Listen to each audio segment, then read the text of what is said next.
हे मुनीश्वर, निगम आदि जो शास्त्र में उनका उल्लंघन कर मैंने ये वचन कहे हैं, परंतु जो मेरे हृदय में है वही कहा है। जो कुछ हृदय में होता है वही बाहर वाणी से कहा जाता है। जैसे जो बीज बोया है उसी का अंकुर निकलता है, बीज के बिना अंकुर नहीं निकलता, वैसे ही जो कुछ मेरे हृदय में है वही वाणी से कहता हूँ। वैसे होता भी तो ऐसे ही है, जो हमारे अंदर होता है वही बाहर निकल आता है। यह विद्या सब प्रमाणों से सिद्ध है।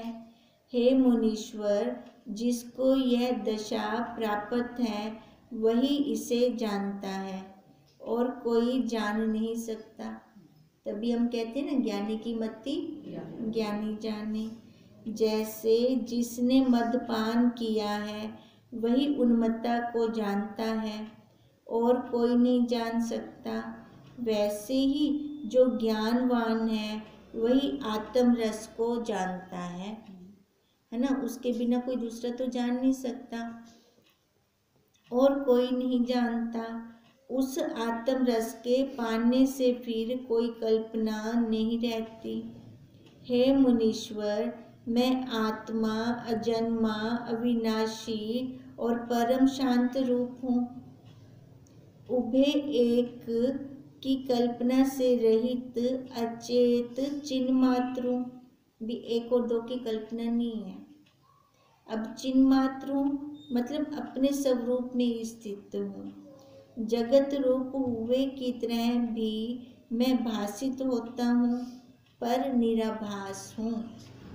आकार से दिख रहा हूँ पर अब दृढ़ता कहाँ है? निराकार पर, अपने स्वरूप पर। मुझ में आभास की कोई वस्तु नहीं, क्योंकि निराकार हूँ। इस प्रकार मैंने अपने को यथार्थ चिन्ह मात्र जाना है। इति श्री योग विशिष्ट निर्वाण प्रकरण राम विश्रांति वर्णा नाम 276 सर्गा समाप्त। वाल्मीकि जी बोले, हे भरद्वाज, इस प्रकार कहकर रामचंद्र एक मुहूर्त भर चुप हो गए, अर्थात उन्होंने परमात्म पद में विश्रांति पाई। उनकी इंद्रियों की और मन की वृत्ति का आत्म पद में उपशम हुआ। अब क्या कह रहे हैं? उनकी इंद्रियों की और मन की वृत्ति आत्म पद में उपशम हो गई, मतलब अपने स्वरूप में एक में हो गई, लय हो गई। उसके उपरांत जानबूझकर कमल नयन राम ने लीला करने के लिए यूं प्रश्न किया। अब जानबूझ के कर रहे हैं प्रश्न, लीला करने के लिए, क्योंकि अब विश्रांति तो पा लिया अपने स्वरूप में। हे संशय रूपी मेघ के नाशक शरत काल, मुझको एक हल्का सा संशय हुआ है, उसे दूर करो। हे मुनीश्वर, आत्म पद अव्यक्त और अचिंत्य है, अर्थात इंद्रियों का और मन का विषय नहीं है। वह मन के चिंतन में भी नहीं आता। जो बड़े महान पुरुष हैं वे भी उसे वाणी से नहीं कह सकते। अब किसकी बात कर रहे हैं? साक्षी की, अपने स्वरूप की। तो ऐसा अचेत चिन्ह मात्र आत्म तत्व शास्त्र से कैसे जाना जा सकता है? अब कह रहे हैं वो अपने आप से तो जाना नहीं जाता। अच्छा, उसका कोई वर्णन भी नहीं कर सकते, तो ये शास्त्र से कैसे जाना जाएगा? शास्त्र तो अविच्छेद प्रतियोगी करके कहते हैं। अब शास्त्र अविच्छेद प्रतियोगी करके कहते हैं का क्या मतलब है? कि किसी के द्वारा, है ना, कोई कह रहा है उसको। हाँ जी, प्रतियोगी दूसरे की बात होगी ना। अब मैं कह रही हूँ जैसे, है ना, अपनी बात कह रही हूँ मैं, है ना, तो मतलब मैं कह रही हूँ ना, आप तो नहीं कह रहे। ये क्या पक्का है? हाँ, जब आप कहोगे तब पक्का होगा, है ना। अब यही कह रहे हैं, शास्त्र तो अविच्छेद प्रतियोगी करके कहते हैं, सो वह साविकल्प है। साविकल्प हुआ ना, कहा गया तो दूसरे में आ गया, वो दो में आ गया। पर साविकल्प से निर्विकल्प पद कैसे जाना जाता है ना। अब ये सारा साविकल्प है, ये है ना, कहा गया है ना। तो अब इससे कैसे जाने हम उस जो निराकार है, निराभास है, दिखाई नहीं देता, खाली अनुभव होता है, भी उसको कैसे जाने। उसे फिर गुरु और शास्त्र से कैसे जानिए। विकल्प रूप शास्त्र है, उनमें भी सार अर्थ मिलता है, परंतु विकल्प परिच्छेद प्रतियोगी जो उसके साथ हैं उनसे सर्व आत्मा क्यों कर जानिए। अब ये कह रही हैं कि ये साव विकल्प से निर्विकल्प पद को जानना है हमें, अपने अनुभव को। फिर गुरु और शास्त्र से कैसे जाने, क्योंकि ये कहा है किसी ने हमें, है ना। शास्त्र में भी किसी ने अपना अनुभव लिखा गया है। विकल्प रूप शास्त्र है ना, उसको समझने के लिए हमारे पास विकल्प क्या है, ये शास्त्र। उनमें भी सार अर्थ मिलता है। अब सार अर्थ ये हो गया, अब जो मैंने अनुभूति की कि स्वेटर ऐसे बनेगा, वो मैंने लिखा, पर उसको अनुभूति कैसे सिलाइयाँ चलानी है, कैसे करना है, वो कैसे दूसरे का अनुभव लिखा, अपना अनुभव निकालेंगे। हाँ, अपना अनुभव निकालेंगे तब जाके पता चलेगा ना, तब। हाँ जी, अब तभी कहा उनमें भी सार अर्थ मिलता है। या जैसे हम कहते हैं कि सब्जी बनाने की रेसिपी दे दी, पर अब ये तो नहीं पता कि गैस कब ज़्यादा करनी है, कब कम करनी है, कितनी बार हिलाना है उसको, है ना। ये तो अभ्यास से पता चलता है। परंतु विकल्प परिच्छेद प्रतियोगी जो उसके साथ हैं उनमें सर्व आत्मा क्यों जानिए। अब वो कह रहे हैं ना, मैंने पा लिया, मेरे को कैसे पता, मैं कैसे जानूं कि वही सर्वात्मा है, उन्होंने पा लिया है। वशिष्ठ जी बोले, हे राम, वह न गुरु और शास्त्र से जाना जाता है और न गुरु और शास्त्र के बिना भी जाना जाता है ना। अब तभी तो गुरुदेव हमें कहते हैं, मैं कहीं बाहर से लाकर थोड़ा दिया है ना, कहीं बाहर से थोड़े रखा था, जो तुम्हारे अंदर मैंने अब डाला है, वो शुरू से था, है ना। गुरु और शास्त्र से नहीं जाना जाता और उनके बिना भी नहीं जाना जाता। हे राम, नाना प्रकार के जो विकल्प रूप शास्त्र हैं उनसे निर्विकल्प रूप कैसे जानता है, सो यह सुनो। अब है तो ये सारे विकल्प रूप शास्त्र कहे गए हैं। अब इससे मेरे को निर्विकल्प को जानना है, मैं कैसे जानूंगा। हे राम, व्यवधान देश के कट जाति के कुछ लोग थे जो गृहस्थी में रहते थे। निदान एक समय उन पर आपदा पड़ी और वे चिंता से दुर्लभ होने लगे।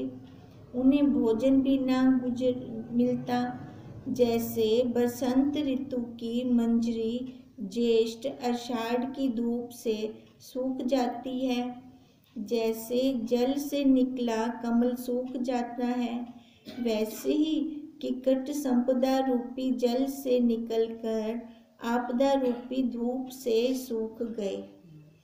तब उन्होंने विचार किया कि किसी प्रकार हमारा पेट भरे, इसलिए हम वन में जाकर लकड़ी चुने जिससे हमारा कष्ट दूर हो।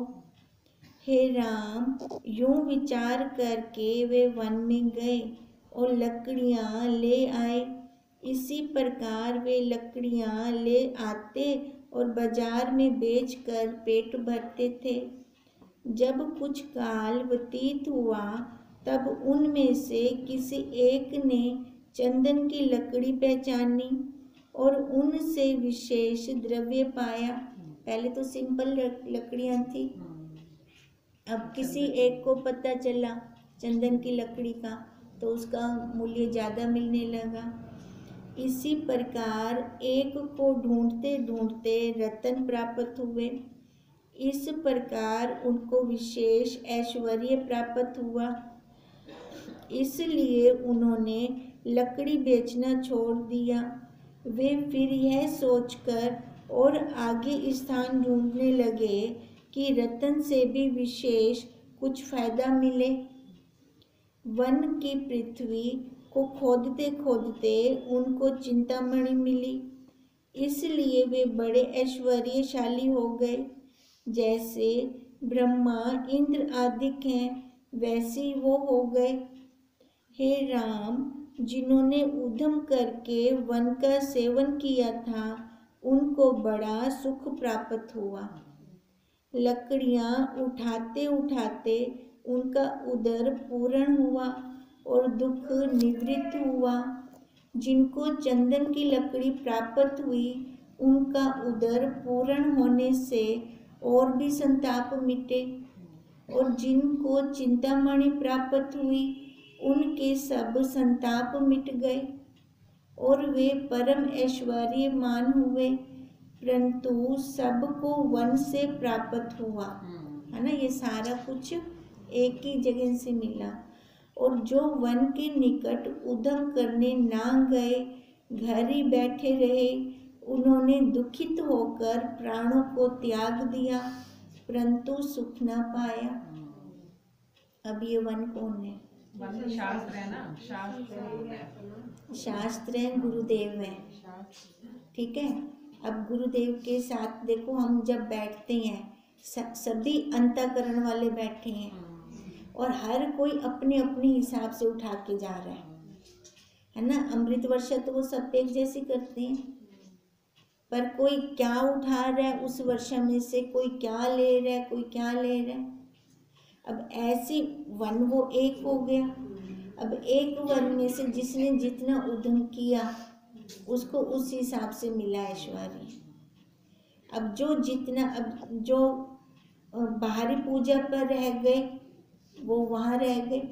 ये नहीं कह सकते उनको शांति नहीं मिली, शांति उनको भी मिली, पर उनसे ज़्यादा जिसने उद्यम किया वो ज़्यादा शांत तृप्त हो गए, और जिनको चिंतामणि मिल गई वो तो एकदम अपने स्वरूप में आ गए। मिला सबको। इसलिए कहते हैं गुरुदेव के पास जब जाते हैं, तत्वज्ञ गुरुदेव के पास जब हम जाते हैं तो हम बहुत खाली हाथ नहीं आते, हम बहुत कुछ प्राप्त करके आते हैं, वहाँ से सारे कर आते हैं। इति श्री योग विशिष्ट निर्वाण प्रकरण चिंतामणि प्राप्ति नाम 277 सर्गा समाप्त। राम ने पूछा, हे भगवान, यह जो तुमने किकट का वृत्तांत कहा उसका तात्पर्य मैंने कुछ न जाना। वे किकट कौन कौन थे, वह वन क्या था और आपदा क्या थी, सो कृपा करके कहो। वशिष्ठ जी बोले, हे राम, ये सब जीव जो तुम देखते हो ये किकट है, संसारी है ना, तो दुखी है ये सारे ही। उन पर अज्ञान रूपी आपदा पड़ी है। आध्यात्मिक आदि भौतिक और आदि दैविक तापों की चिंता से वे जलते हैं। अब वो नहीं जलते, हमारी अवस्था का वर्णन हो रहा है ये। आध्यात्मिक काम क्रोध आदि मानस दुख हैं। वात पित्त कफ आदि भौतिक देह के दुख हैं और आदि दैविक वे दुख हैं जो ग्रहों से अनिच्छित प्राप्त होते हैं। अब ये अनिच्छित बाढ़ आ जाए, भूकंप आ जाए। हे राम, उनमें प्रयत्न करके जो जीव शास्त्र रूपी वन में गए वे सुखी हुए, और जो अर्थी सुख के निमित्त शास्त्र रूपी वन को सेवते हैं उनको सत्य कर्म रूपी लकड़ियां प्राप्त होती हैं। अब सेवती हैं, एक ने अध्ययन किया, ठीक है, एक ने उस पे विचार किया, सेवती हैं, है ना, विचार किया, तभी उसको वो लकड़ियां प्राप्त हुई। वो बेच आए तो वहां से उनकी भूख निवृत्त हुई, जिनसे नरक रूपी उदर पूर्ति का जो दुख था वह निवृत्त होता है और वे स्वर्ग रूपी सुख पाते हैं। फिर शास्त्र रूपी वन का सेवन करते करते उपासना रूपी चंदन वृक्ष प्राप्त होता है ना। अब उसका सेवन किया, व्यवहार में लाए, उससे और दुख निवृत्त होते हैं और वे विशेष सुख पाते हैं। जब जीव अपने इष्ट देव की सेवा करता है तब स्वर्ग आदि विशेष सुख पाता है और अपने स्थान को प्राप्त होता है। फिर जब शास्त्र रूपी वन को ढूंढता है तब विचार रूपी रतन विशेष पाता है। अब देखो, पहले तो उसने सेवन किया, सेवन करते करते करते, अभ्यास करते करते करते उसका स्वभाव बना। अब जब स्वभाव बन गया तो उसको तो दुख छोड़ नहीं सकता। जब सत्य असत्य का विचार प्राप्त होता है तब सब दुख नष्ट हो जाते हैं। यह जो सुख प्राप्त होता है वह शास्त्र से ही होता है, पर हम ये कहेंगे यह जो सुख प्राप्त होता है वो गुरुदेव से होता है। क्यों? क्योंकि शास्त्र भी हमें गुरुदेव की कृपा से समझ आते हैं, है ना। उन्होंने पास में बैठकर हमें जब पढ़ाया तब हम समझ पाए। ऐसे शास्त्र मार्केट में उपलब्ध है। बापू जी कहते हैं ये बीहड़ जंगल है, इसमें से चुन चुन के आपको लोगों को देते हैं। अब ये हमें मार्केट में उपलब्ध होने पर भी हमें हमारी बुद्धि नहीं खोल सकते। हमारी बुद्धि तब खुलती है जब गुरुदेव की कृपा होती है हमारे ऊपर, तब जाकर ये शास्त्र हमें अर्थ सहित समझ आने लगते हैं। जैसे चंदन और लकड़ियां आदि पदार्थ वन में प्रकट थे और चिंतामणि गुप्त थी, वैसे ही और शास्त्रों में अर्थ, धर्म और काम प्रकट हैं, पर ज्ञान रूपी चिंतामणि गुप्त है।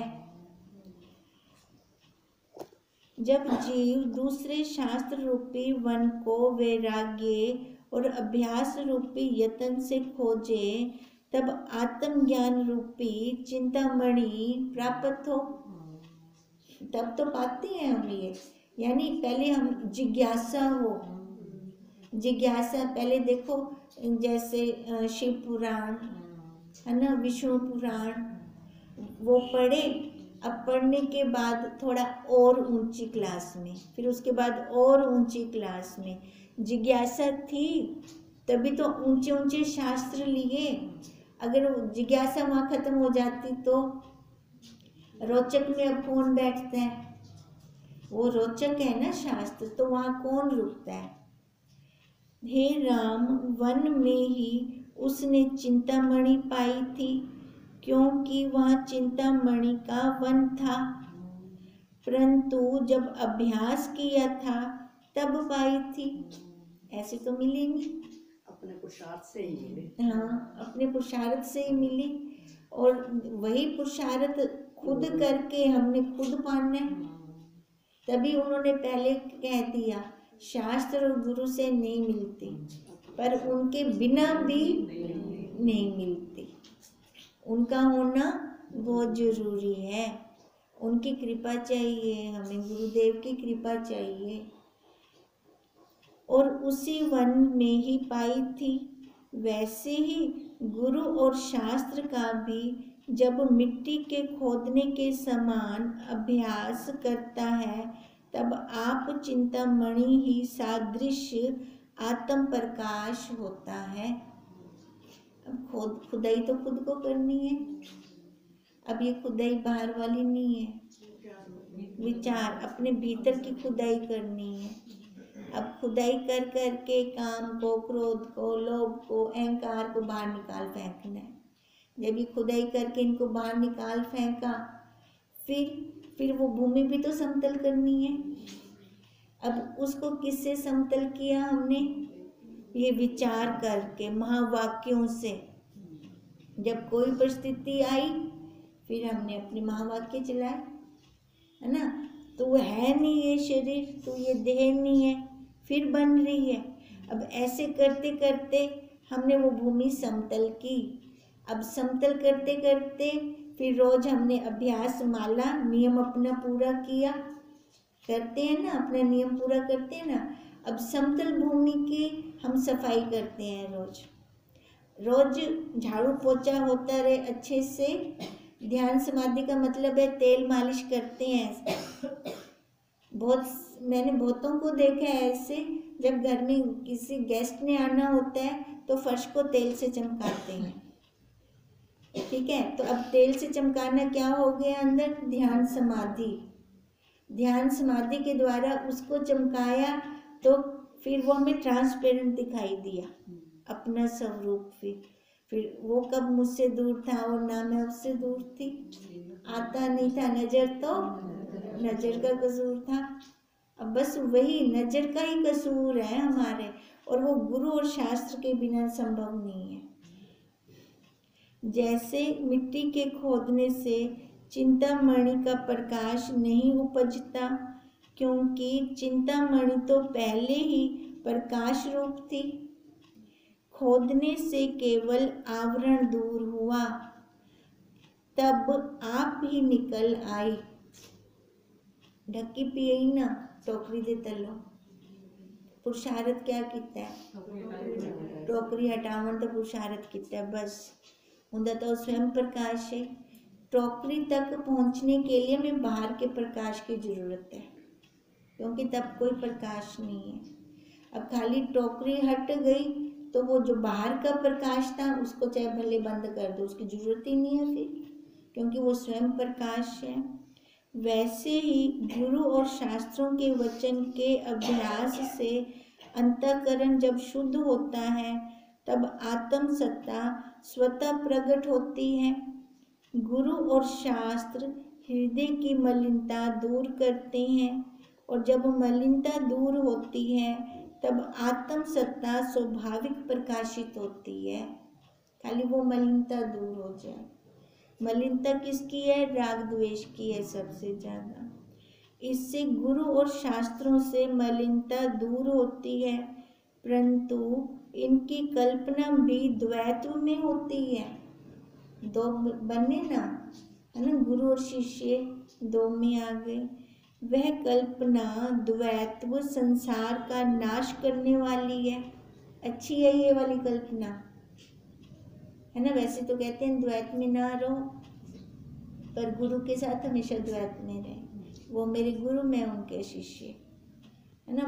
बाहर संसार में अद्वैत रहे, पर वहां पर नहीं।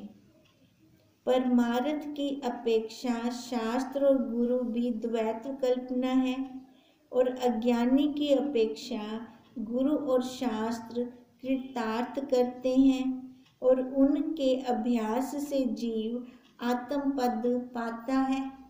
अब हम तभी तो पा रहे हैं आत्म पद को। प्रथम अज्ञानी शास्त्र का भोग के निमित्त सेवन करते हैं, और शास्त्र में भोग का अर्थ जानते हैं। जैसे लकड़ियों के लिए विकट वन का सेवन करते हैं। अब क्या कह रहे हैं? प्रथम अज्ञानी शास्त्र का भोग कैसे करते हैं? फल इच्छा की प्राप्ति के लिए। जैसे फल इच्छा की प्राप्ति, यानी उसका हमने ऋण ले लिया। शास्त्र में सब कुछ है, जैसे जिसको रुचि के अनुसार अभ्यास होता है वैसे ही पदार्थ उसको उससे प्राप्त होते हैं।